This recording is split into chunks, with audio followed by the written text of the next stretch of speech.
A heartless white millionaire abandons his wife after she gives birth to 3 black children. No one suspected that, a few months later, he has to sell his company because the sharp scent of antiseptic lingered in the air, blending with the rhythmic beeping of nearby monitors. Olivia lay on the hospital bed, her body heavy with exhaustion, but her heart light as a feather. In her arms rested 3 tiny bundles, Peter, Nick, and Noah.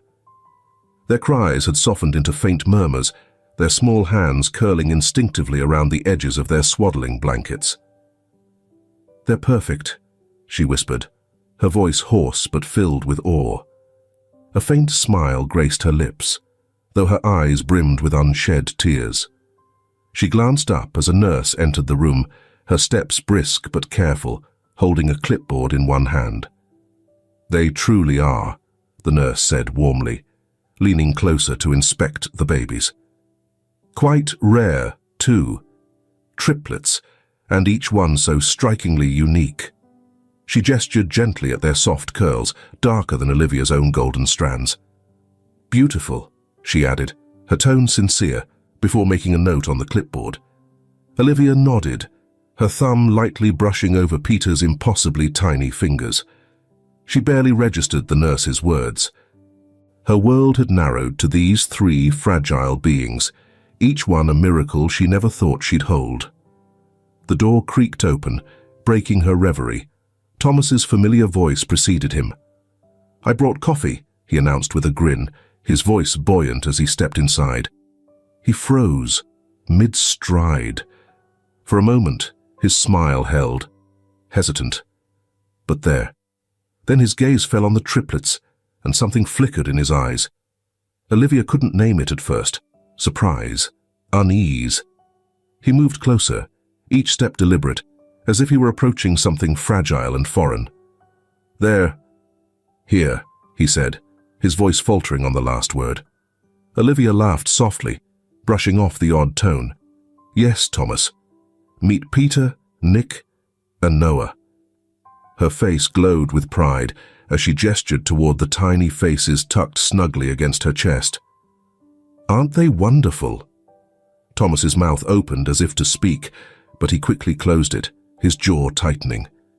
He leaned closer, his fingers brushing against Nick's blanket, though his movements were stiff, uncertain. "They look different," he said finally, his words carefully measured. Olivia's brows furrowed. "Different?" she repeated, shifting slightly to look at him more clearly. He straightened, glancing between her and the babies. "Their skin. It's—" He stopped himself, forcing a chuckle that sounded anything but natural. "I mean, they're darker than I expected. Must be some recessive genes at play." Olivia blinked, her exhaustion dulling the edge of her confusion. "Recessive genes," she echoed, her tone faintly amused. "Thomas, they're just newborns. Their features will change as they grow." Thomas nodded, but his gaze lingered too long on Peter's soft curls and Noah's olive-toned skin. The cheer in his voice was gone, replaced by a subdued edge. "Right, of course. I'm just, surprised, that's all." The silence stretched between them like an unwelcome guest. Olivia adjusted her hold on the babies, her maternal instincts flaring under Thomas's scrutiny. "They're perfect," she said, her voice firm now, as if challenging him to disagree. "Sure," Thomas said quickly, too quickly. He turned abruptly, running a hand through his hair. His grip on the coffee cup tightened until his knuckles whitened. I should call my parents. Let them know." Olivia watched as he retreated toward the door, her heart sinking under the weight of his unease. "Thomas," she called softly, her voice laced with concern. "Is something wrong?" He paused, his back to her, shoulders tense. "No, everything's fine," he said, but the words sounded hollow. Without turning around, he muttered almost under his breath, "I just didn't expect this." And then he was gone, the door clicking shut behind him. Olivia sat motionless, the warmth of her earlier joy fading into a cold knot in her chest. She glanced down at her sons, their tiny faces serene and unknowing. The room, once filled with hope and wonder, now felt stiflingly quiet. Her fingers trembled as she adjusted the blankets around the babies, her mind replaying Thomas's words and the way he had looked at them, as if they were strangers. A faint chill crept through her, mingling with the soft warmth of the newborns in her arms. Something had shifted in that moment, something she couldn't yet name. The triplets' cries echoed through the small apartment, weaving into the already tense atmosphere like an unwelcome thread. Olivia moved swiftly between the cribs, cradling Noah in one arm while patting Peter's back with her free hand. Nick, momentarily pacified, stared at her with wide, glassy eyes from his bassinet. "Shh, sweethearts," Olivia murmured, her voice thin with exhaustion. "Mommy's here." The faint sound of keys jingling at the door caught her attention. Thomas walked in, his tie loosened, eyes heavy with something that Olivia couldn't name. His glance swept the room briefly before landing on the babies. "You're late," Olivia said gently, trying not to let her frustration seep through. Thomas shrugged, dropping his bag onto the kitchen counter. "Work ran over." Olivia didn't press further. She couldn't handle another clipped response, another reminder of the widening chasm between them. Instead, she turned her focus back to the triplets, tucking Peter into his crib before lowering her voice. "Dinner's in the oven." Thomas didn't reply. He lingered by the door, as if considering whether to step fully inside. The man who used to wrap her in his arms the moment he walked through the door now stood stiff and detached, an invisible barrier dividing them. Later at dinner, the air between them was brittle. Thomas's father sat at the head of the table, his sharp eyes darting between the triplets, now napping in the adjacent room, and Olivia, who sat silently across from Thomas. "So," Thomas's father began, swirling his wine glass in deliberate, lazy circles, "these babies, quite remarkable, aren't they?" Olivia's fork paused midway to her mouth. She set it down carefully, her heart already racing. "They are," she replied evenly, though her voice held a tremor. "Healthy, beautiful boys." Thomas's father let out a low hum, one that carried neither agreement nor dissent. "They don't look much like you or Thomas, though," he added, the words slicing through the fragile civility at the table. Olivia's throat tightened. They're newborns. Features change. The older man's gaze didn't waver, and Olivia felt it, like a weight pressing against her chest. She turned to Thomas, hoping for support, but he kept his eyes on his plate, sawing mechanically at a piece of overcooked chicken. "I mean," his father continued, his tone sharpening, "a skin tone like that. It's not common in our family, is it, Thomas?" Thomas's knife stilled for a moment, but he didn't look up. Olivia's pulse quickened. "Thomas," she said, her voice steady but rising, "are you seriously going to sit there and let your father question your own children?" Thomas finally raised his head. His face was blank, his tone flat. "He's not wrong to notice, Olivia. It's, surprising is all." The words landed like a slap. Olivia pushed her chair back abruptly, the scrape of wood against tile breaking the uneasy silence. "Excuse me," she said, her voice tight. She walked into the nursery, her heart pounding, and closed the door behind her. She leaned against it, eyes burning but refusing to cry. That night, the argument came like a storm. Thomas sat on the couch, scrolling aimlessly through his phone, while Olivia stood in the doorway, arms crossed. "We need to talk," she said, her voice resolute. Thomas sighed, setting his phone aside. "I'm tired, Olivia. Too tired to talk about what your father said tonight. About how you didn't defend me. Defend your children." Thomas pinched the bridge of his nose. "Don't start." "Don't start?" Olivia's voice cracked. "You let him insult me, insult us. And you just sat there. What am I supposed to think? Thomas's face darkened. What do you want me to say? That I don't have questions? That I don't wonder how this happened? Olivia stepped back, as if physically struck. You're accusing me, she said, her voice barely above a whisper. You think I was unfaithful? Thomas stood, his voice rising. Look at them, Olivia. Do you expect me to ignore the obvious? They don't look like me. They're your sons, Olivia shouted, the anger finally breaking free.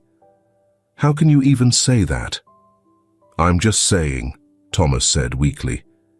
If there's nothing to hide, why not prove it? Olivia's chair scraped against the floor as she stood abruptly, her composure cracking. Prove it, she said, her voice trembling with fury. You want me to prove my loyalty to you after everything we've been through? The triplets stirred in the next room, their soft cries punctuating the heated silence. Thomas grabbed his coat, his movements jerky. I need air, he muttered. Olivia followed him to the door. Don't walk away, she pleaded, her voice raw. Don't leave like this. Thomas turned, his face a mixture of anger and something else, something colder. I don't even know who you are anymore, Olivia. The door slammed shut behind him. Later that night, Olivia sat in the nursery, her body trembling from the confrontation. The babies lay in their cribs, their small chests rising and falling peacefully, oblivious to the storm that had erupted in the next room. Her eyes moved to Peter, who stirred lightly in his sleep. She reached into the crib, gently smoothing his curls. You didn't ask for this, she whispered, her voice breaking. None of you did.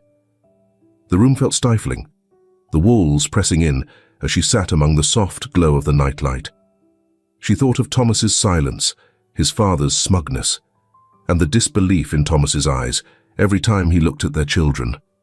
How could someone she'd trusted so deeply see her so wrongly?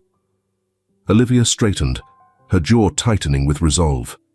She couldn't stay here, not in this house, not in this marriage that had become a battlefield. She looked at her babies again, their innocence a stark contrast to the chaos swirling around them.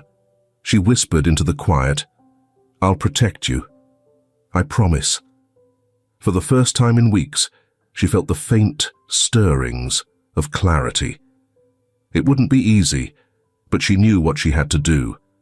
The apartment was silent, save for the soft ticking of the clock above the kitchen doorway. Olivia stood in the nursery, her fingers trembling as she folded tiny onesies into a well-worn duffel bag.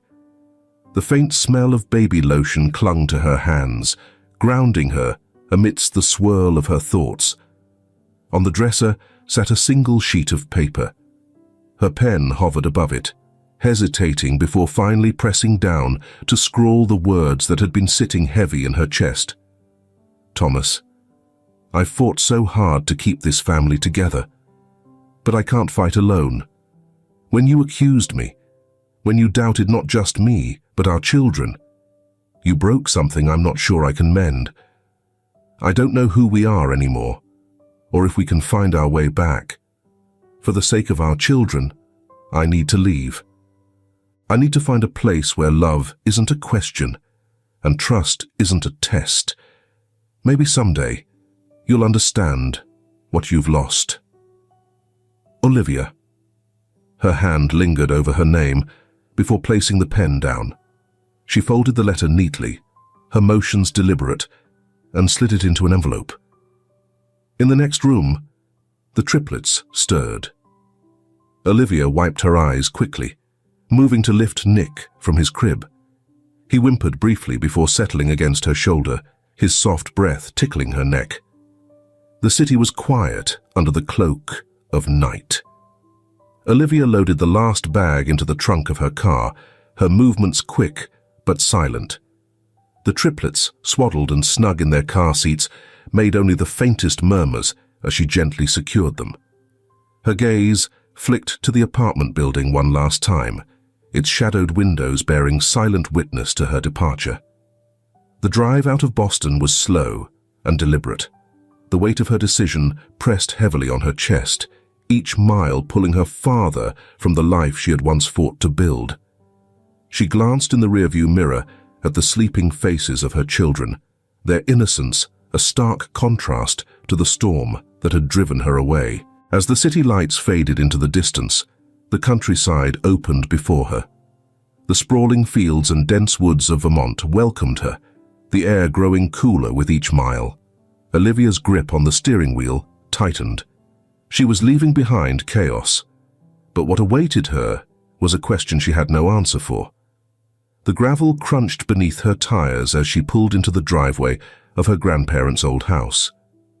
The modest structure stood resolute among the towering trees, its wooden frame weathered but inviting.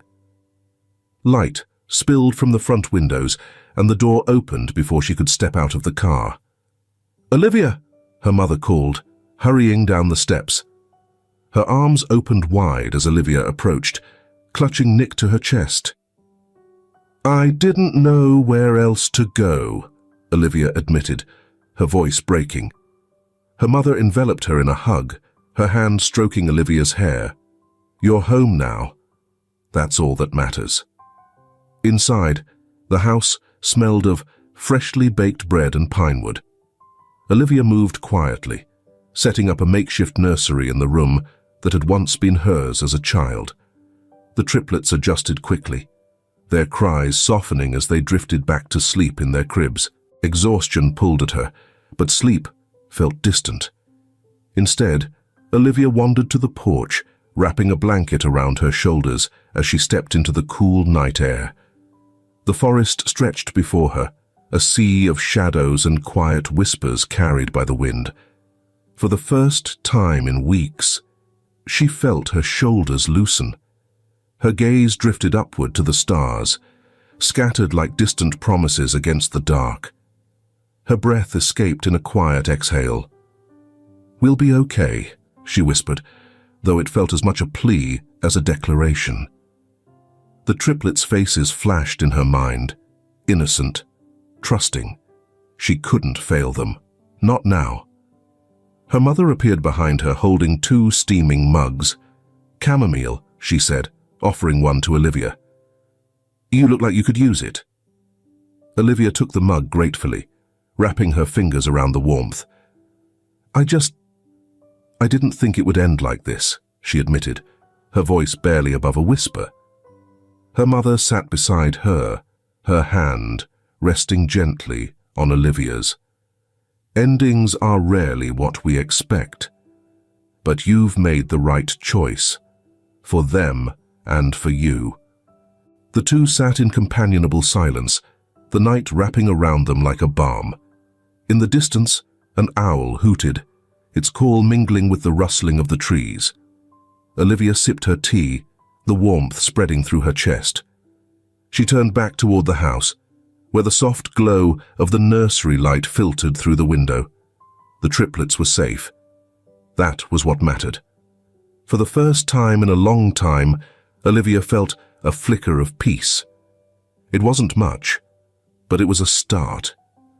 The Vermont morning was brisk, carrying the scent of pine and damp earth. Olivia stood at the edge of the porch, watching the triplets tumble around the playpen her mother had set up in the yard. Their giggles were the only thing keeping her anchored. Her new reality weighed heavy on her. Endless diaper changes, sleepless nights, and the growing fear of how she would sustain this fragile peace. The car keys dangled in her hand. Today, she needed to make the long drive to town for supplies and a job application at the local grocery store. A pang of unease settled in her chest as she glanced at her rusted sedan. It had seen better days. "Let's hope you can handle it," she muttered under her breath. An hour later, the car sputtered to a halt on the edge of a quiet 2-lane road leading into town. Olivia gripped the steering wheel, muttering a string of expletives as the engine coughed once, twice, and died completely. The triplets strapped into their car seats, began to fuss. Nick's small whimper crescendoed into a full-blown cry. Olivia buried her face in her hands, feeling the familiar prick of tears threatening to spill. "Okay, okay," she whispered to herself. "Just think. You've handled worse." She was about to step out and inspect the car, though she knew next to nothing about engines, when a pickup truck slowed to a stop beside her. A man in a plaid shirt leaned out the driver's side window, his face partially obscured by a baseball cap. His voice was deep but warm as he called out, "Need some help?" Olivia hesitated, her city instincts warning her against accepting help from strangers, but the kindness in his tone, paired with her desperation, made her nod. "It just stopped on me," she said, stepping back as he got out of the truck. The man was broad-shouldered, his movements easy and confident. As he approached, he tipped his cap back, revealing a face lined with years of hard work, but softened by a genuine smile. "I'm Kevin," he said, wiping his hands on his jeans before extending one toward her. "You must be new around here." "Olivia," she replied, shaking his hand briefly. "And, yeah, just moved in with my mother." "Figured as much. Small town. I know most folks." He crouched beside the car, popping the hood and inspecting the engine. "Looks like your alternator's gone. Probably best to tow it to Dave's garage in town." Olivia exhaled, the news hitting her harder than she expected. "A tow," she echoed, glancing toward the triplets, who had grown quieter but still squirmed in their seats. "Great." Kevin stood, brushing off his hands. "Tell you what, I'll call Dave and get him out here with his truck. You'll be in town before lunch." His gaze flicked toward the car. "3 little ones in tow, huh? You've got your hands full." Olivia offered a weak smile. "You could say that."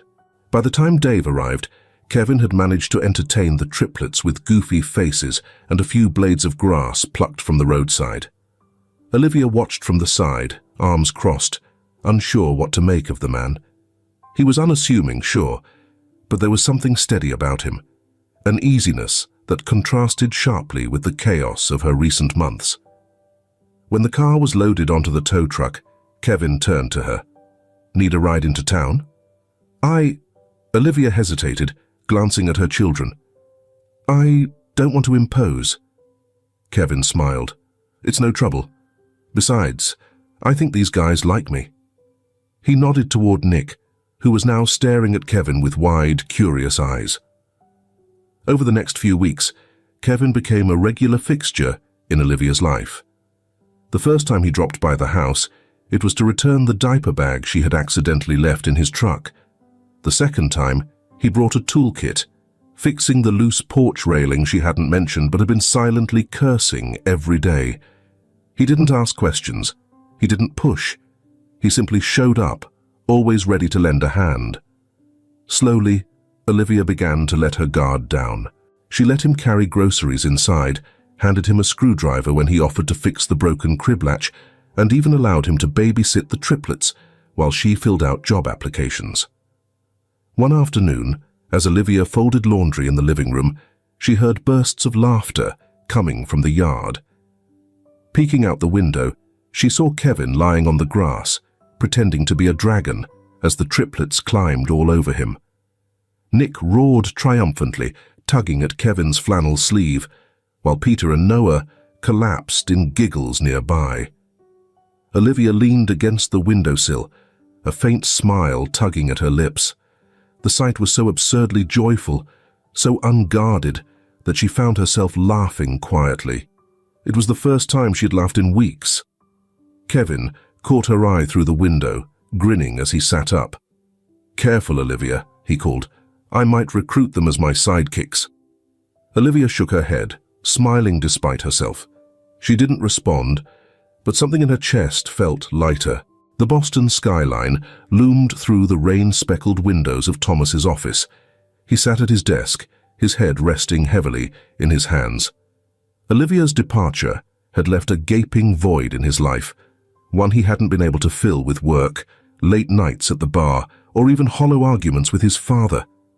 The echo of her words in her farewell letter haunted him. I need to find a place where love isn't a question and trust isn't a test. Thomas clenched his jaw, his fists tightening against the cool surface of his desk. He loved her. God, he loved her. But his doubt, his silence, those had spoken louder than any words of love ever could. The sound of muffled voices from the next room pulled him from his thoughts. His father's stern baritone and his mother's softer, more pleading tone filtered through the thick walls of their family home. Thomas stood, curiosity and irritation stirring within him. Conversations in hushed tones between his parents were nothing new, but tonight, something felt different, charged, even dangerous.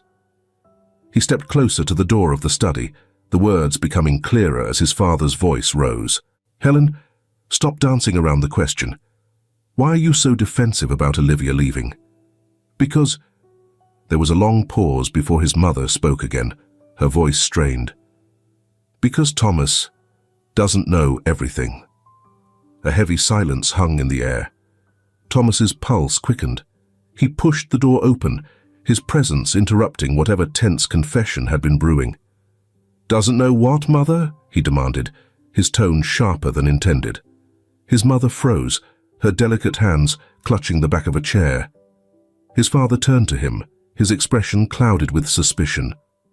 Thomas, this isn't the time, his father began, but Thomas cut him off. No. Thomas's eyes darted between them. You've been hiding something. What is it? Helen's gaze dropped to the floor. Her lips quivered as she spoke, barely above a whisper. Your father isn't biologically yours. The words hit Thomas like a punch to the gut. His world tilted on its axis, and for a moment he thought he might lose his footing. What? What are you saying? Helen sank into the chair, her hands trembling. I had an affair, she admitted, her voice breaking. With a man, a black man. You're his child. His father's expression darkened. Helen, how long? Decades, James, she snapped, her voice sharp and defensive. I kept this secret to protect you, to protect Thomas, to protect this family. But I've paid for it every day since. Thomas staggered back, the room closing in around him. His mind raced, images of his life flashing through his head. His father's cold demeanor, his mother's quiet guilt, his own doubts about the triplets. The pieces fell into place, each one sharper than the last. You let me doubt Olivia, Thomas whispered, his voice cracking. You let me believe those children weren't mine. Knowing... He trailed off, his chest heaving. Helen reached out, her eyes filled with tears.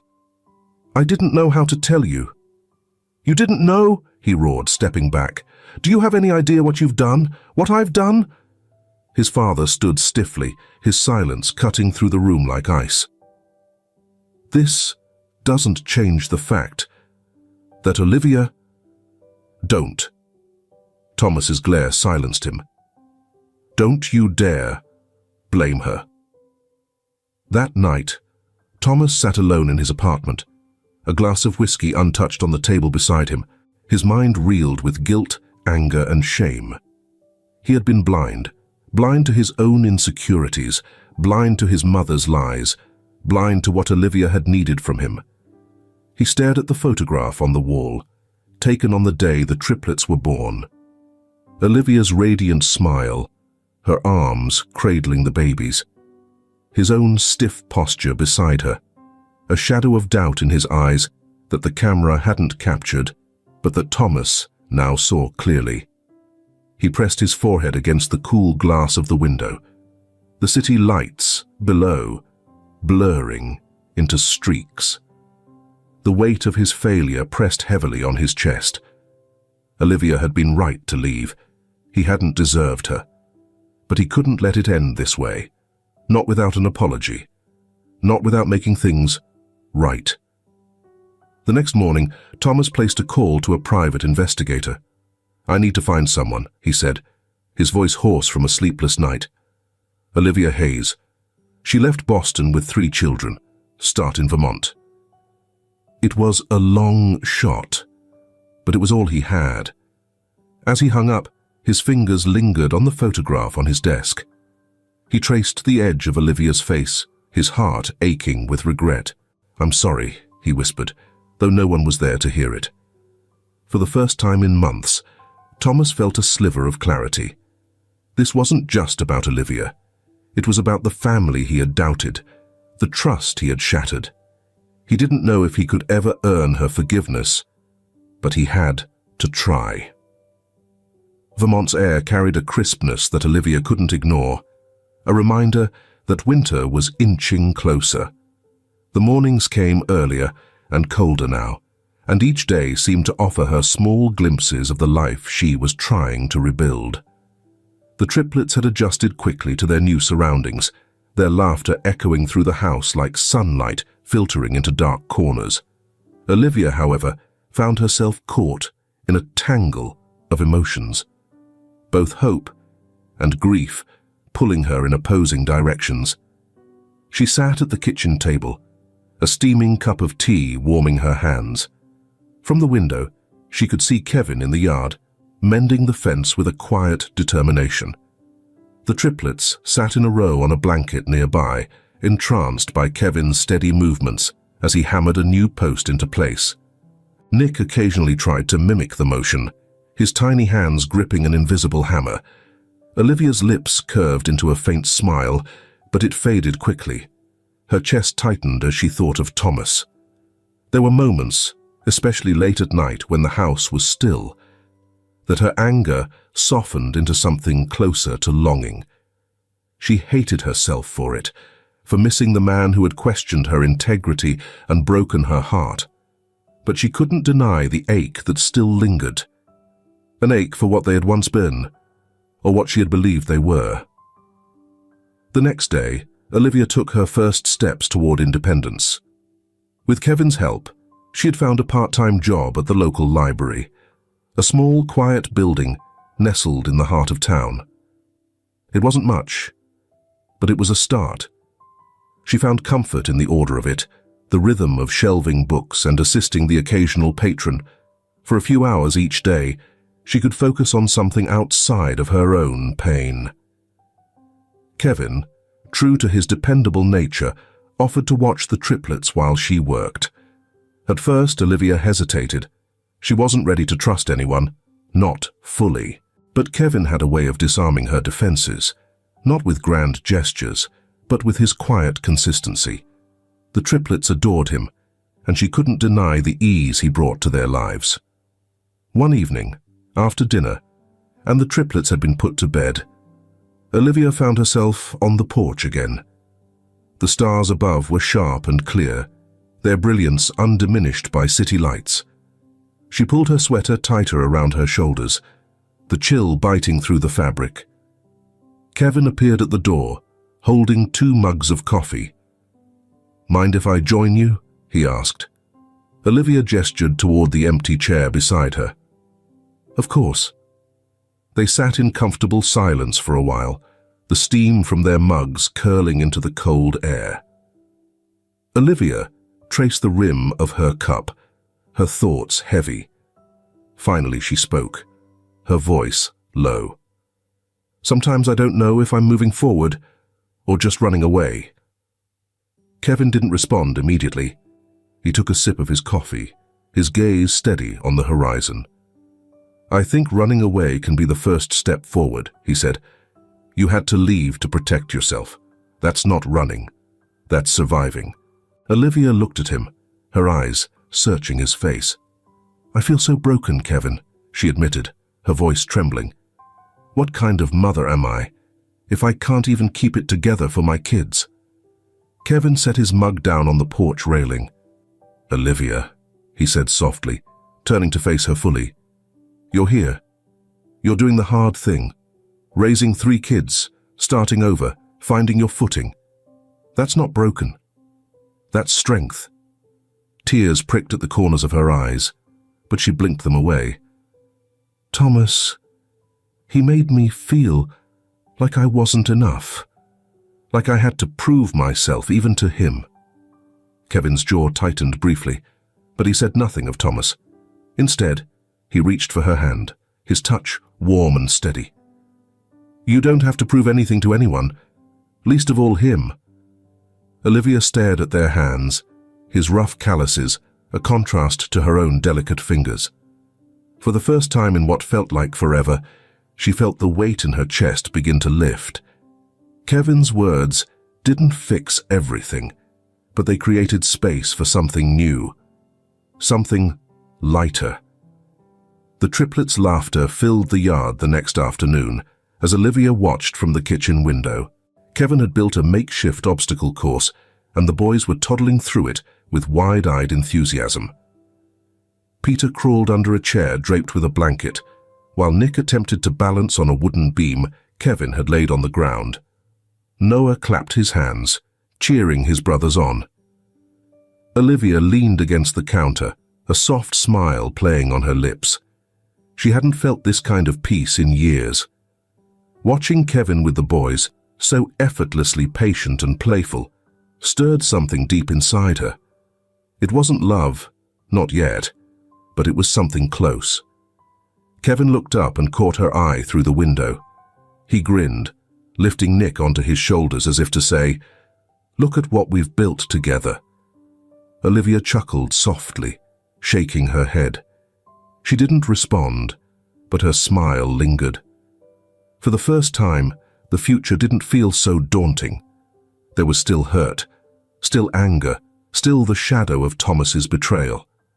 But there was also hope, faint, flickering, but growing stronger with every passing day. Every new beginning is precious and good. So what did you eat for breakfast today? We really want to imagine the taste and aroma of food somewhere. Leave the name of the dish in the comments while I continue telling the story. The private investigator placed the folded paper on Thomas's desk, his movements precise and deliberate.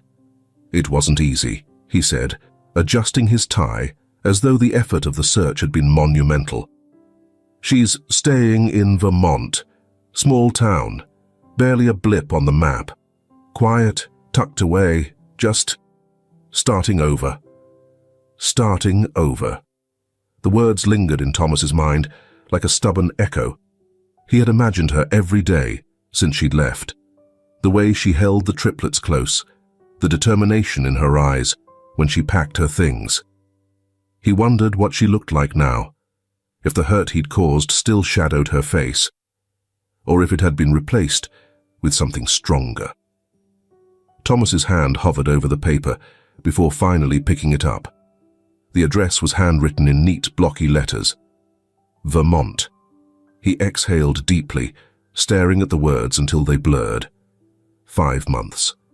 5 long months since Olivia had left Boston, since her absence had carved a hollow in his life that no amount of work or distraction could fill. "Thank you," Thomas said, his voice quieter than he'd intended.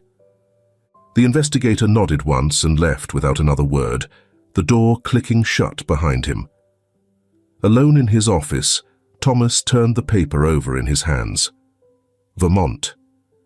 She had taken their boys to a place far removed from the noise of the city, to a life he hadn't been part of building. He leaned back in his chair, the room's silence pressing against him. What would he say when he saw her? Would she even agree to listen? Apologizing felt like trying to patch a shattered vase, the pieces never fitting quite right again. But he had to try. His decision was made before he realized he'd stood, already reaching for his coat. The weight of the address in his pocket felt both grounding and heavy. "It's time," he muttered under his breath as he headed for the door. The Vermont road was winding and unfamiliar, flanked by tall pines that whispered in the wind. Thomas gripped the steering wheel tightly, his knuckles pale against the leather. A part of him wanted to turn back, to retreat to the chaos of Boston, where guilt and regret could at least be drowned out by the noise of the city. But here, in this stillness, there was no place for distractions, only the weight of what he had come to do. As the GPS announced his destination, Thomas slowed, his pulse quickening.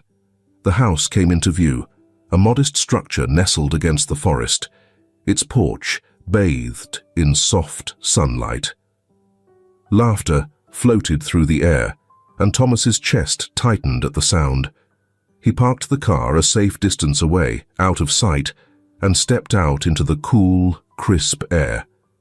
From his vantage point, he could see Olivia. She was sitting on the porch steps, her face tilted toward the sky, her expression calm in a way he hadn't seen in years.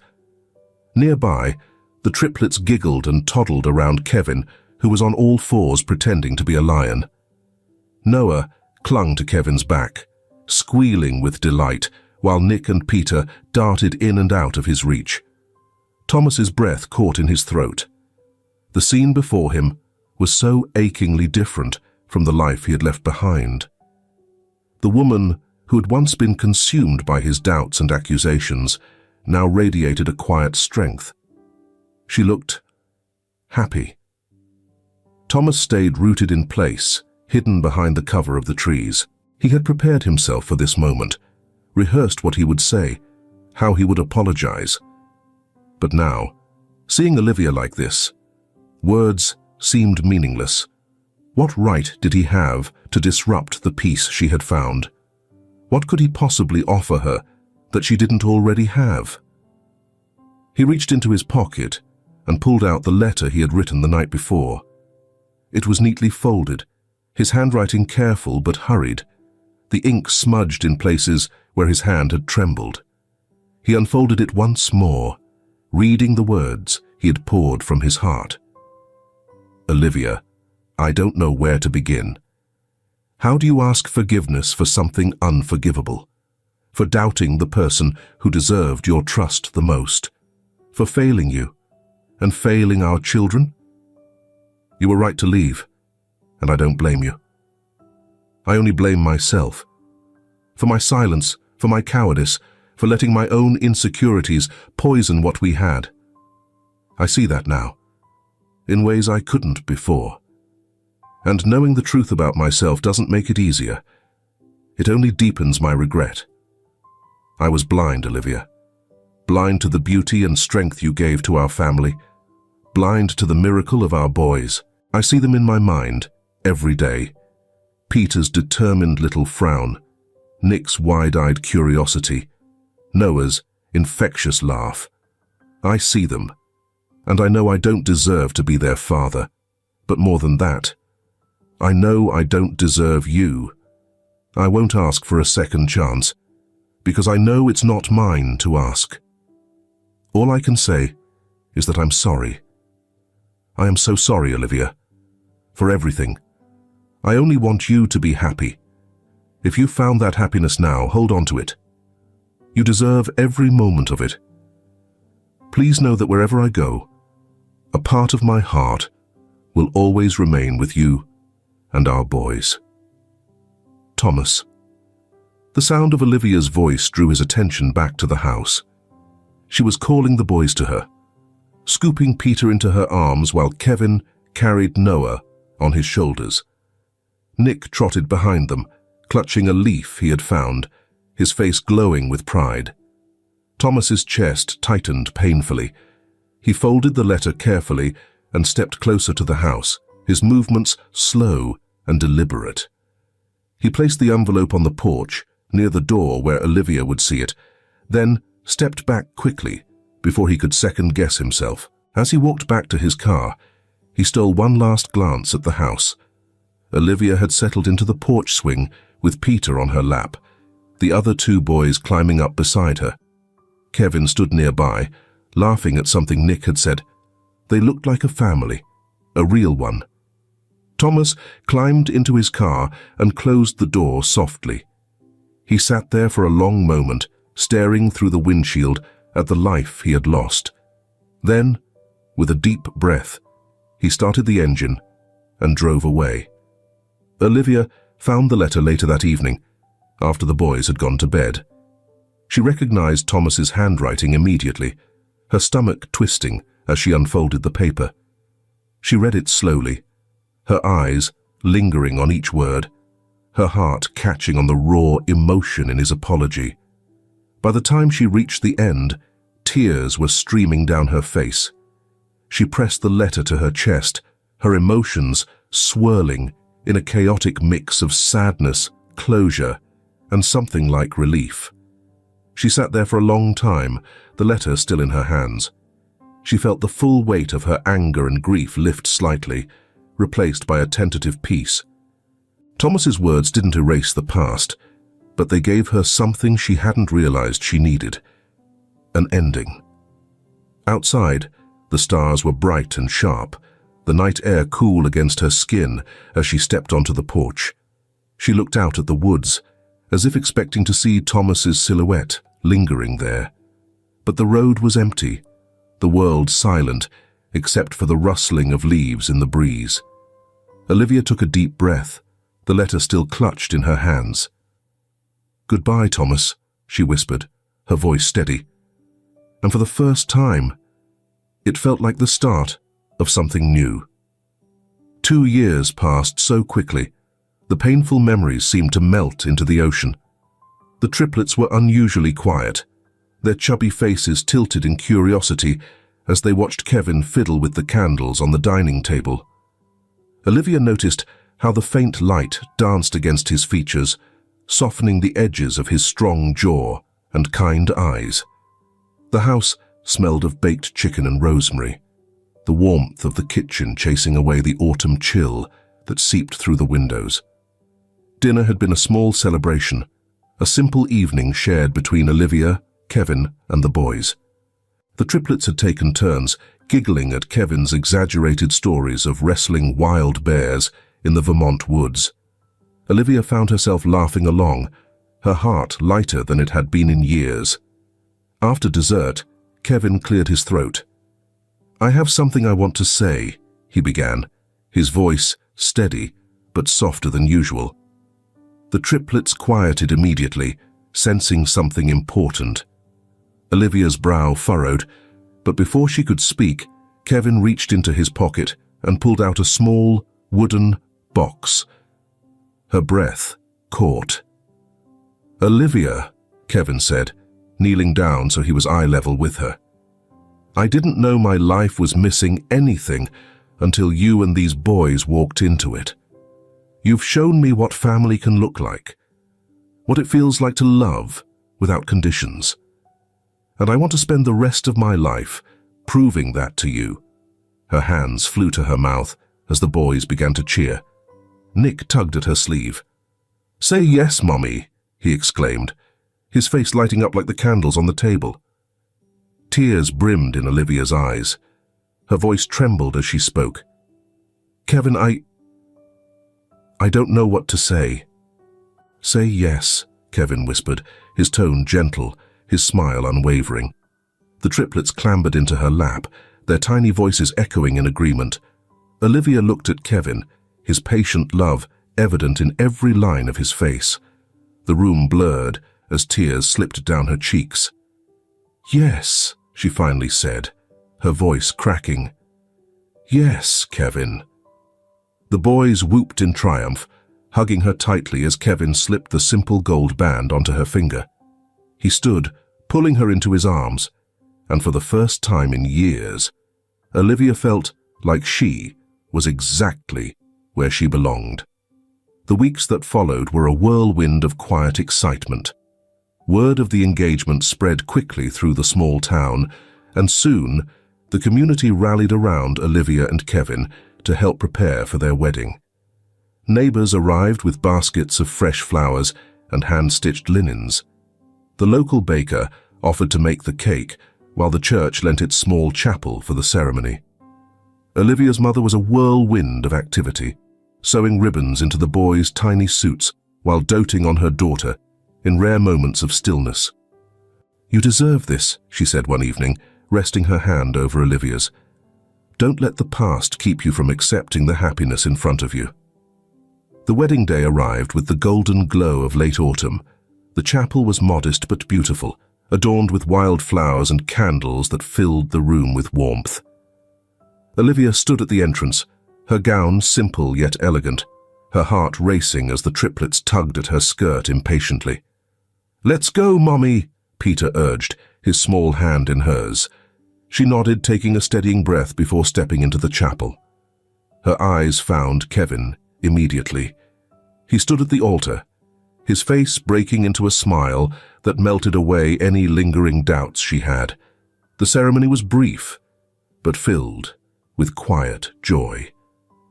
As Olivia and Kevin exchanged vows, the triplets stood by their sides, their presence a testament to the new family they had become. Olivia's voice wavered slightly, but Kevin's steady gaze grounded her. And by the time they kissed, the room erupted into applause. That evening, under a canopy of stars, Olivia and Kevin swayed gently to the faint hum of music coming from the open windows of the house. The boys had finally fallen asleep after a day of endless excitement, and the air was thick with the mingling scents of pine and distant wood smoke. Olivia rested her head against Kevin's chest, listening to the rhythm of his heartbeat. "Did you ever think we'd be here?" she asked softly. Kevin chuckled, his arms tightening around her. "Not in a million years. But I wouldn't change a thing." Olivia tilted her head to look up at him, her smile soft. "Neither would I." For the first time, in what felt like forever, Olivia's heart was quiet. The ache of the past had softened into something manageable, and in its place was a profound sense of peace. She closed her eyes, allowing herself to simply exist in the moment. The stars above a silent witness to her new beginning. The sun hung low over the Boston skyline, casting long shadows across the office where Thomas sat. His desk, once cluttered with papers and plans, was now bare, except for a single photo of Olivia and the triplets, a snapshot of the life he had destroyed and could never reclaim. Yet today was not about mourning what was lost. Today was about doing something meaningful with the time he still had. "Sell it all," Thomas instructed his lawyer, his tone firm. "The company, the properties, everything." The lawyer blinked, clearly startled. "Thomas, are you sure? This will—" "I'm sure," Thomas interrupted, his voice steady. "Use the proceeds to establish the fund, and name it after Olivia." Weeks later, the Olivia Fund for Children was born. Designed to provide resources and education for underprivileged children, the initiative quickly gained traction. The idea of a man giving up his empire to atone for his mistakes caught the public's imagination, and donations poured in from across the country. Thomas worked tirelessly, throwing himself into the project as if it could somehow cleanse him of the guilt that still lingered. But there was one thing he couldn't do alone. He sat at his desk late one evening, staring at the letter he had drafted. Unlike the one he had left on Olivia's porch, this was an invitation, a request for her and Kevin to co-manage the fund. He knew the gesture could never undo the damage he had caused, but it was his way of honoring her strength, her resilience, and the family she had built without him. The envelope was mailed the next day, accompanied by a substantial financial gift for Olivia and the triplets. In Vermont, Olivia was startled to find a thick package addressed to her in Thomas's handwriting. Her hands shook slightly as she opened it, Kevin watching silently from across the room. "I don't know," Olivia said, her voice trailing off as she glanced at Kevin. "It feels like he's trying to buy forgiveness." "Olivia, I hope this finds you well. I won't pretend I deserve your time, but I wanted to share something important with you. After a great deal of thought, I've decided to sell my company and redirect my energy towards something meaningful. It's called the Olivia Fund, a charity dedicated to helping underprivileged children and single parents find support, safety, and opportunities. It's the least I can do to honor you, to honor the strength you've shown, and to atone for the mistakes I made. Enclosed, you'll find a financial gift for the boys. It's for their future, for whatever they need to thrive. Please use it however you see fit. I also wanted to ask if you and Kevin would consider co-managing the fund. I've watched it grow, but I believe you're the ones who can shape it into something truly transformative. You've shown me what resilience looks like. I know this fund belongs in your hands. I won't impose further. Whatever you decide, I hope you know how deeply sorry I am and how grateful I am for everything you gave me. Thomas. Olivia sat at the table, the letter trembling in her hands. Her emotions surged, a strange mix of surprise, anger, gratitude, and sorrow. The triplets, oblivious to the weight of the moment, played on the floor with blocks, their laughter grounding her. "Kevin," she called softly, her voice catching. He appeared from the next room, wiping his hands on a cloth. "What is it?" Olivia handed him the letter silently. As he read, his brows furrowed, and when he finished, he placed it on the table, his expression thoughtful. "It's a big gesture," he said, his voice steady. "And the money. It's no small thing." She nodded, her throat tight. "I don't know if I can trust it." "Trust him." Kevin sat beside her, taking her hand. "Pam, this isn't about him anymore. It's about the boys. It's about the chance to help people who are where you once were." He gave her hand a reassuring squeeze. "You've always wanted to make a difference. Maybe this is how." Over the next few weeks, Olivia wrestled with the decision, but Kevin's words stayed with her. Slowly, she began to see the potential of the fund, not as an extension of Thomas's guilt, but as an opportunity to channel her own strength into something greater. Her first meeting with the fund's board members was nerve-wracking. She and Kevin walked into the sleek conference room in Boston, surrounded by polished professionals. But when Olivia spoke about her vision, creating resources for struggling parents, building scholarships for children, and providing emergency housing for families in need, the room fell silent with awe. Months passed, and the Olivia Fund grew beyond what anyone had imagined. Stories of families lifted out of poverty, of children attending school for the first time, and of parents finding jobs and support poured in from all over the country. Olivia threw herself into the work, often staying late into the night with Kevin by her side. The triplets became fixtures at the fund's events, charming everyone with their boundless energy. At one fundraiser, Peter climbed onto a small stage and shouted, "Thank you for helping us help other kids." The audience erupted in applause, their generosity swelling the fund's resources. One evening, Olivia and Kevin stood in the ballroom of a grand hotel in New York City, attending a gala in honor of the fund's achievements. Olivia wore a simple yet elegant gown, and Kevin's arm rested comfortably around her waist as they mingled with donors and supporters. During the keynote speech, Olivia was invited to the stage. As she spoke, her voice steady and clear, she felt the weight of her journey, every hardship, every heartbreak, transform into something meaningful. "We all have moments when life feels impossible," she said, her eyes scanning the crowd. "But with the right support, with love and compassion, we can build something beautiful out of the rubble. That's what the Olivia Fund is about, helping others find their way, just as I found mine." As she stepped down, the applause was thunderous, and Kevin met her with a smile that mirrored her own. "You're amazing," he whispered, his voice full of pride. That night, as they danced under the chandeliers, Olivia felt a deep sense of fulfillment. The fund had become more than just a project.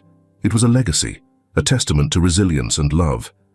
And as she rested her head against Kevin's shoulder, surrounded by laughter and light, she knew she had truly found her new beginning. The sun blazed over the dry, ochre earth of a small village in East Africa. Thomas stood under the shade of a weathered acacia tree, his shirt damp with sweat and dust coating his boots. Around him, children played with makeshift toys, a ball of tightly bound rags, a car fashioned from discarded cans. Their laughter filled the air, blending with the rhythmic clang of a nearby water pump.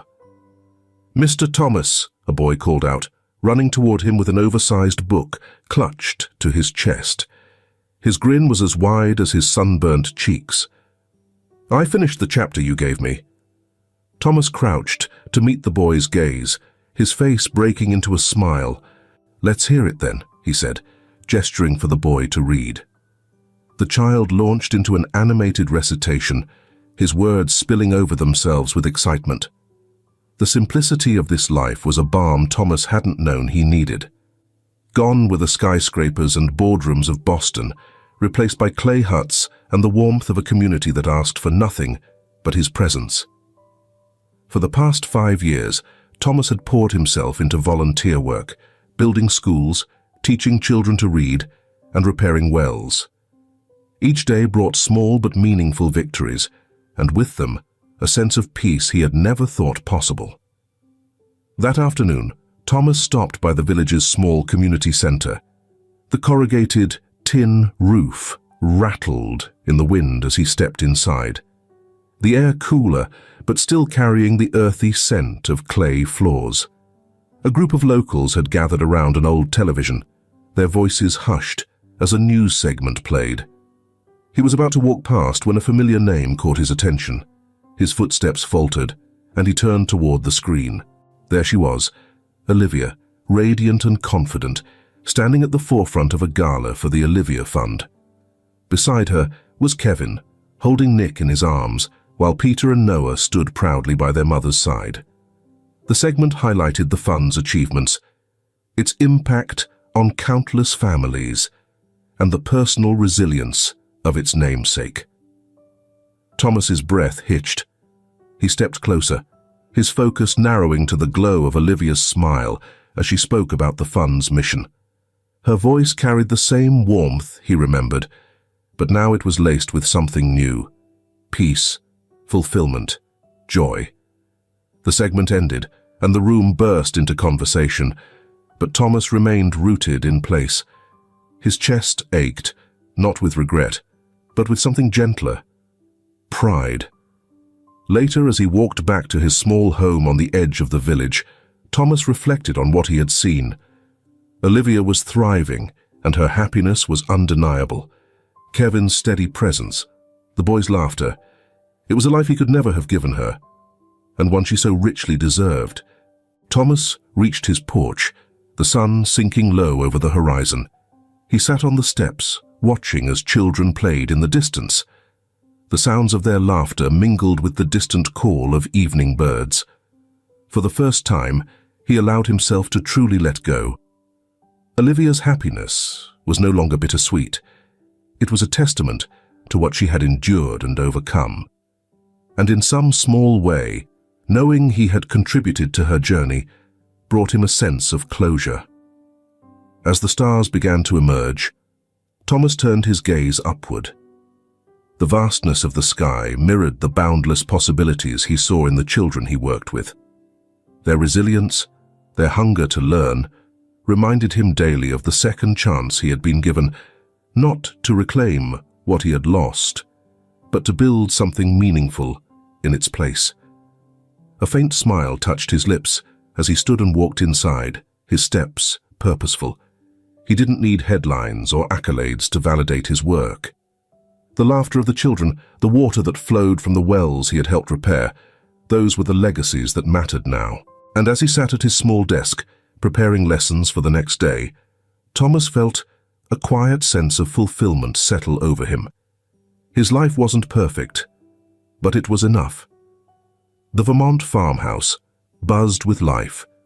Balloons floated lazily from the porch rails, and laughter echoed through the yard as neighbors and friends gathered to celebrate 5 years of the Olivia Fund's impact.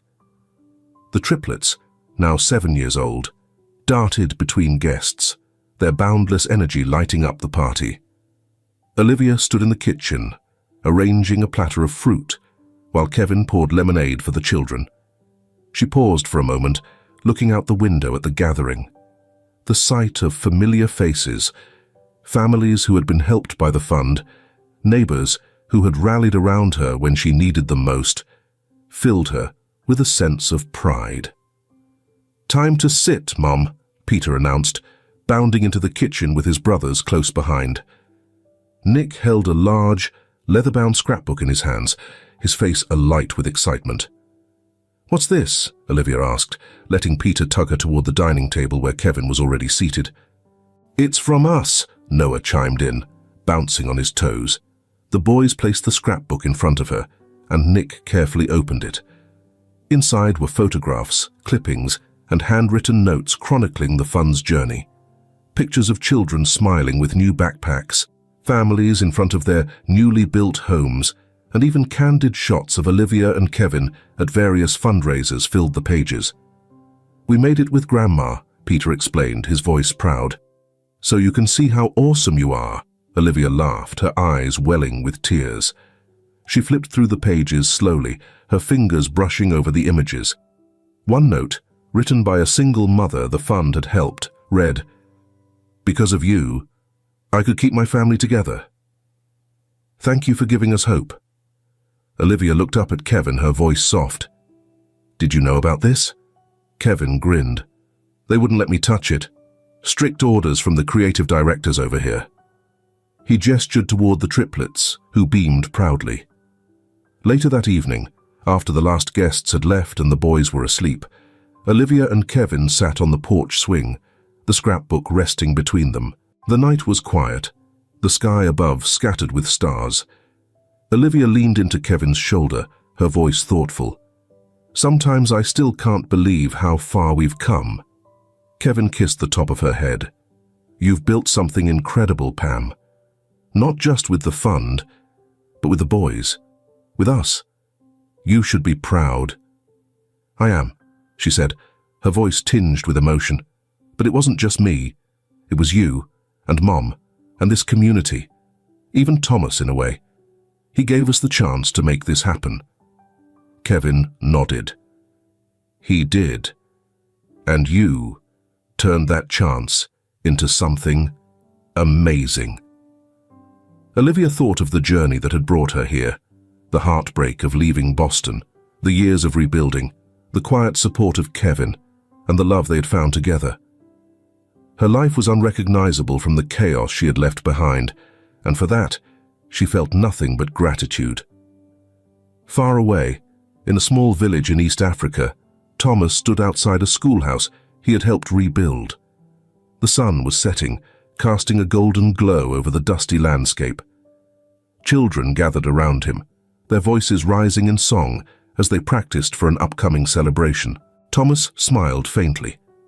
Seeing her happiness no longer brought pain, but a bittersweet pride. She was exactly where she was meant to be, and in some small way, he had helped her get there. As he watched, Thomas felt the familiar ache of longing for the family he had lost. But it no longer consumed him. Instead, it was a quiet reminder of the choices he had made and the peace he had found in dedicating his life to others. Thomas smiled at the thought of Olivia's present peace and his children. Seeing her happiness no longer brought pain, but a bittersweet pride. She was exactly where she was meant to be, and in some small way, he had helped her get there. As the night deepened, the story shifted to its final notes, a montage of lives intertwined but separate, each finding purpose in its own way. Olivia and Kevin continued to lead the Olivia Fund, expanding its reach and changing lives. The triplets grew into confident, compassionate young boys, their laughter a constant reminder of resilience and love. Meanwhile, Thomas worked tirelessly in the village, building wells, teaching children, and repairing schools. His days were filled with quiet victories, and though he was alone, he found joy in the work that had become his redemption. Though their paths had diverged, the connection between Olivia and Thomas remained, a thread woven not from bitterness, but from understanding, forgiveness, and shared purpose. As Olivia sat on the porch swing, Kevin's hand in hers, she looked out at the peaceful Vermont night and whispered, "We've come so far." And across the world, under a sky just as vast, Thomas stood among the children, their laughter ringing out as he whispered to himself, "So have I." If this film touches your heart, leave your mark with a like, and don't forget to subscribe to our channel to explore more meaningful stories with us. Share your feelings with us and tell us your own stories. Every word you share is a building block that helps create our strong and enduring community. Together, we'll create a warm space where everyone can share and connect. Finally, don't miss the incredible stories coming your way soon. We're always here to bring you the best selections, full of deep values, yet entertaining. See you there.